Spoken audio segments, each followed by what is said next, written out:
Hello friends, मैं doctor Ashish Agarwal, currently working as consultant paediatrician, paediatric intensivist and paediatric nephrologist at Indus group of hospitals. तो आज हम बात करने वाले हैं बच्चों में किडनी प्रॉब्लम्स की, that is paediatric nephrology problems in children. So बच्चों की किडनी की प्रॉब्लम्स पहले हम बात करेंगे कितने क्या-क्या टाइप की होती हैं। तो और ये बड़ों से कैसे डिफरेंट होती हैं और इनका इलाज बड़ों की किडनी की प्रॉब्लम से कैसे डिफरेंट होता है, सो दैट आप जब बच्चे को किडनी की प्रॉब्लम होती है तो आप एक अडल्ट नेफ्रोलॉजिस्ट के पास लेके जाएँगे या पीडियाट्रिक नेफ्रोलॉजिस्ट और पीडियाट्रिशियन के पास लेके आएँगे। सो हम पहले पहले बात करेंगे बच्चों में किडनी की प्रॉब्लम्स की। सो अगर हम बात करें बच्चों में किडनी की प्रॉब्लम्स की, तो वो ब्रॉडली 4 कैटेगरीज़ में होती हैं। सो पहली कैटेगरी जो नेफ्रॉन रिलेटेड, जो पीडियाट्रिक नेफ्रॉन से रिलेटेड होती है। जैसे कि आपने सुना होगा नेफ्रोटिक सिंड्रोम बच्चों में। आपने अपने आस-पास या अपने फ्रेंड्स में किसी किसी को सुना होगा कि शरीर पे सारे सोजन आ गई है, एडिमा हो गया है, सो उसको हम बोलते हैं नेफ्रोटिक सिंड्रोम। उसमें एक और कैटेगरी है नेफ्राइटिक सिंड्रोम, जिसमें कि आपने सुना होगा कि किसी बच्चे को यूरिन कम हो गया और यूरिन में ब्लड आ रहा है या कोला कलर का यूरिन आ रहा है, तो हम उसको बोलते हैं नेफ्राइटिक सिंड्रोम। सो ये सारे ग्रुप ऑफ डिजीजेस होती हैं जो नेफ्रॉन रिलेटेड, एक कैटेगरी हो गई नेफ्रॉन रिलेटेड पीडियाट्रिक बच्चों की किडनी की प्रॉब्लम्स। दूसरी जो प्रॉब्लम्स हैं वो यूरोलॉजी रिलेटेड, मतलब कि किडनी से नीचे जब जो यूरेटर्स बनते हैं, फिर वहां से यूरिनरी ब्लैडर होता है जो पेशाब की थैली होती है, फिर जहां से हम यूरिन पास करते हैं। सो दूसरी कैटेगरी हो गई यूरोलॉजी रिलेटेड। सो यूरोलॉजी रिलेटेड इसमें कैटेगरी में सबसे कॉमन जो आम प्रॉब्लम्स होती है वो होती हैं जन्म से जो किडनी की बनावटी नुक्स होता है यूरेटर्स में, यूरिनरी ब्लैडर में, हम उसको बोलते हैं यूरोलॉजी रिलेटेड प्रॉब्लम्स। जैसे कि रिफ्लक्स, किसी को यूरिन का रिफ्लक्स होता है, किसी को किडनी में सोजन है, हाइड्रोनेफ्रोसिस बोलते हैं। सो ये सारी सारी कैटेगरीज की सारी बीमारियां भी उस पीडियाट्रिक यूरोलॉजी के अंडर आती हैं। इसमें एक और है रीनल स्टोन्स हो गए। जो रीनल, जब बड़ों में जो रीनल स्टोन्स होते हैं, बच्चों में रीनल स्टोन्स होते हैं, वो कम्प्लीटली डिफरेंट होते हैं। उनके कॉजेस, उनके कारण अलग होते हैं, उनका इलाज बिल्कुल अलग होता है। सो ये भी आ गया पीडियाट्रिक यूरोलॉजी में। तीसरा सबसे कॉमन जो आम आप देखते हो, यूरिन में इन्फेक्शन हो जाना। सो यूरिन में इन्फेक्शन हो जाना बच्चों में कैसे डिफरेंट है बड़ों से।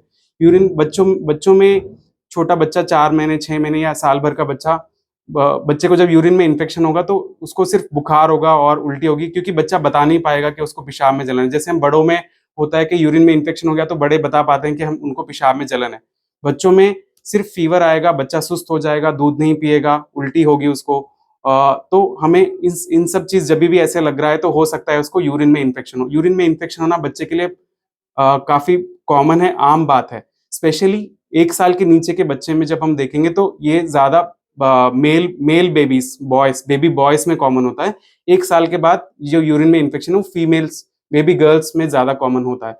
तो किसी भी बच्चे को बुखार आता है और बुखार लंबा चल रहा है और उल्टी हो रही है, सुस्त हो गया है, खाना नहीं खा रहा, तो हमें एक सस्पिशन होता है कि कहीं यूरिन में इन्फेक्शन ना हो। तो उसके लिए भी आपको एक पीडियाट्रिक नेफ्रोलॉजिस्ट या पीडियाट्रिशियन के पास आपको कंसल्ट करना पड़ेगा। तीसरी कैटेगरी ये होगी, दूसरी कैटेगरी। तीसरी कैटेगरी जो किडनी प्रॉब्लम्स की बच्चों में होती है वो क्रॉनिक किडनी डिजीज़ बोलते हैं हम, जिनका परमानेंटली रीनल फेलियर हो गया है। ऐसे बच्चे भी होते हैं जिनकी किडनीज़ किसी भी कारण की वजह से किडनीज़ खराब हो गई हैं परमानेंटली, और इन बच्चों को हम डायलिसिस पे रखते हैं रूटीनली। जैसे बड़ों की डायलिसिस होती है, वैसे इन बच्चों की एवरी एवरी वीक में 1 बार, एवरी 2 वीक्स में 1 बार, एवरी 1 मंथ में 1 बार ऐसे डायलिसिस होती रहती है। और ये बच्चे ऐसे होते हैं जो अ वेट करते होते हैं किडनी ट्रांसप्लांट होने का आगे जाके। सो ये कैटेगरी, तीसरी कैटेगरी जो क्रॉनिक किडनी डिसऑर्डर्स की होगी। चौथी इंपॉर्टेंट कैटेगरी जो है वो hypertension. Hypertension in children also comes एक एरिया जो पीडियाट्रिक नेफ्रोलॉजिस्ट के अंडर आता है। क्यों? क्योंकि जो हाइपरटेंशन के कारण होते हैं बच्चों में, वो किडनी रिलेटेड होते हैं। तो पर अभी आजकल जो सबसे कॉमन कॉज़ हाइपरटेंशन बच्चों में हम देखते हैं वो होता है मेटाबॉलिक सिंड्रोम, जिसमें कि फैमिली में किसी को, बड़ों को, पेरेंट्स को हाइपरटेंशन है, बच्चे का वेट थोड़ा ज़्यादा है, उसकी डाइटरी हैबिट्स ऐसी हैं कि वो ओबीस हो गया है, बच्चे के एज के हिसाब से उसका वेट काफ़ी ज़्यादा है। ऐसे बच्चों को मेटाबॉलिक सिंड्रोम और हाइपरटेंशन काफ़ी रैपिडली, ये वाली बीमारी काफ़ी जल्दी और काफ़ी बच्चों में ये आजकल हम देख रहे हैं, जिसको हम बोलते हैं hypertension due to metabolic syndrome.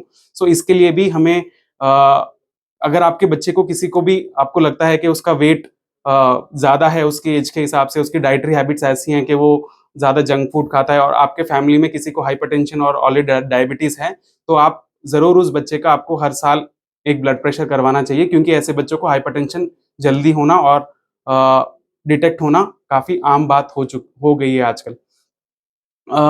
तो हम बात करेंगे कि ये जो किडनी के प्रॉब्लम्स है, ये बड़ों में और बच्चों में कैसे डिफरेंट है। सो जैसे हमने बात की, बच्चों में नेफ्रोटिक सिंड्रोम, नेफ्राइटिक सिंड्रोम, ये सारे बनावटी जो हमने डिस्कस किया कि कैटेगरी 2 में, जिसमें किडनी की जो बनावट है उसमें नुक्स होता है, ये सारे डेडिकेटेडली पीडियाट्रिक में ज़्यादा कॉमन होती है, और ये इनका ट्रीट करने का तजुर्बा एक पीडियाट्रिक को ज़्यादा होता है कंपेयर टू एक नेफ्रोलॉजिस्ट जो अडल्ट नेफ्रोलॉजी प्रैक्टिस करते हैं। So children are not small size adults, ये हमें ध्यान रखना है कि ऐसे नहीं कि बच्चा मतलब छोटा साइज अडल्ट नहीं होता, मतलब उसकी ऐसे नहीं होगा कि आधी गोली पैरासिटामॉल की हमने बड़ों को एक गोली पैरासिटामॉल की दे दी तो बच्चों को आधी गोली पैरासिटामॉल की दे देंगे, ऐसे नहीं होता। उनकी बीमारी अलग होती है, उनके कारण अलग होते हैं उन बीमारियों के, और उनका ट्रीटमेंट और उनकी डोसेजेस बिल्कुल अलग होती हैं, और उनकी बीमारियां भी जैसे हमने डिस्कस किया डिफरेंट होती हैं। सो बच्चों की जो किडनी प्रॉब्लम्स है वो बड़ों की किडनी प्रॉब्लम्स जैसी नहीं होती, उनकी ट्रीटमेंट उस वैसा नहीं होता। तो अब जभी भी आपको ये जो भी हमने डिस्कस किया, जो बीमारियां होती है, अगर ऐसे कुछ आपको सिम्टम्स लगते हैं तो आपको एक पीडियाट्रिशियन और एक पीडियाट्रिक नेफ्रोलॉजिस्ट के पास आना चाहिए, रादर देन आपको किसी अडल्ट नेफ्रोलॉजिस्ट के पास जाना चाहिए।